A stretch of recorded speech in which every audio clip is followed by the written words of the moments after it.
Hello, എല്ലാവർക്കും പുതിയൊരു വീഡിയോയിലേക്ക് സ്വാഗതം.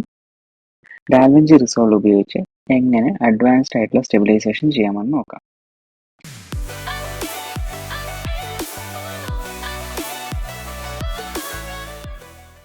അതിനായിട്ട് ആദ്യം തന്നെ ഞാനൊരു ക്ലിപ്പ് ടൈം ലൈനിലേക്ക് ഡ്രാഗ് ആൻഡ് ഡ്രോപ്പ് ചെയ്യുന്നു. നമുക്ക് വേണ്ട പോർഷൻ വെച്ചിട്ട് ഞാനിതിനെ ട്രിം ചെയ്യുന്നു. ഇനി നമ്മുടെ ഫ്യൂഷൻ ടാബിലേക്ക് വന്നു കഴിഞ്ഞാൽ നമുക്കിവിടെ ഒരു നോട്ട്സ് കാണാൻ പറ്റുന്നുണ്ട്. ഇവിടെ നമുക്ക് ഷിഫ്റ്റ് സ്പേസ് ബാർ പ്രസ് ചെയ്ത് കഴിഞ്ഞാൽ പുതിയൊരു ടൂൾ ആഡ് ചെയ്യാൻ ഓപ്ഷൻ ഉണ്ട്.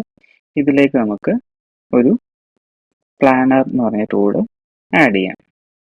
പ്ലാനർ ട്രാക്കർ ഞാനിവിടെ ആഡ് ചെയ്തിട്ടുണ്ട്. നമ്മുടെ ഇൻസ്പെക്ടർ വിൻഡോയിലേക്ക് വന്നു കഴിഞ്ഞാൽ നമുക്കിവിടെ കുറേ ഓപ്ഷൻസ് കാണാൻ സാധിക്കുന്നുണ്ട് അല്ലേ. സോ ഇതിൽ സെറ്റ് എന്ന ബട്ടൺ പ്രസ് ചെയ്തതിന് ശേഷം നമ്മുടെ സബ്ജക്റ്റിനെ ഒന്ന് സെലക്ട് ചെയ്ത് കൊടുക്കുക. സോ നമ്മുടെ സബ്ജക്റ്റ് സെലക്ട് ആയിട്ടുണ്ട്. ഇനി നമുക്കിവിടെ ട്രാക്ക് ടു ദ എൻഡ് എന്നുള്ള ഈ ഓപ്ഷൻ ക്ലിക്ക് ചെയ്യാം. സോ ഇത് ക്ലിക്ക് ചെയ്യുന്നതിന് മുമ്പ് നമ്മുടെ വീഡിയോയുടെ പൊസിഷൻ സ്റ്റാർട്ടിംഗ് പോയിന്റിലാണെന്ന് ഉറപ്പുവരുത്തുക. ഇപ്പോൾ നമ്മുടെ സബ്ജക്റ്റ് ട്രാക്ക് ആവുന്നുണ്ട്. ഓക്കെ, ഇപ്പോൾ നമ്മുടെ സബ്ജക്റ്റ് ഫുള്ളി ട്രാക്ക് ആയിട്ടുണ്ട്. ഇനി നമ്മുടെ ഓപ്പറേഷൻ മോഡ് എന്നുള്ളത് സ്റ്റെബിലൈസ് കൊടുക്കുക. സോ ഇപ്പം എന്താണ് സംഭവിച്ചത്, നമ്മുടെ വീഡിയോ ആക്ച്വലി ഒരു പൊസിഷൻ, ഒരു പെർസ്പെക്റ്റീവ് മാറിയിട്ടുണ്ട് അല്ലേ. സോ അത് നമ്മൾ സ്റ്റെബിലൈസേഷൻ ചെയ്യുന്നത് കൊണ്ട് വന്നൊരു ആഫ്റ്റർ എഫക്ട്സ് ആണ്. സോ അത് ഫിക്സ് ചെയ്യാനായിട്ട് നമുക്ക് ഇവിടെ ക്രോപ്പ് എന്നുള്ള ഓപ്ഷൻ ക്ലിക്ക് ചെയ്തിട്ട് നമുക്ക് ഈ സ്കെയിൽ ഒന്ന് അഡ്ജസ്റ്റ് ചെയ്യാം.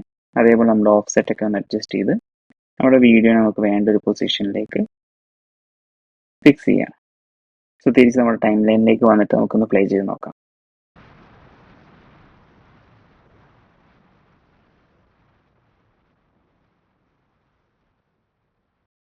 സോ ഇപ്പോൾ നമ്മുടെ വീഡിയോ നോക്കിയാൽ കാണാം കുറച്ചും കൂടി ആ ഒരു ജെർക്കി മൂവ്മെന്റ്സ് എല്ലാം കുറച്ചും കൂടെ സ്മൂത്ത് ആയിട്ടുണ്ട്.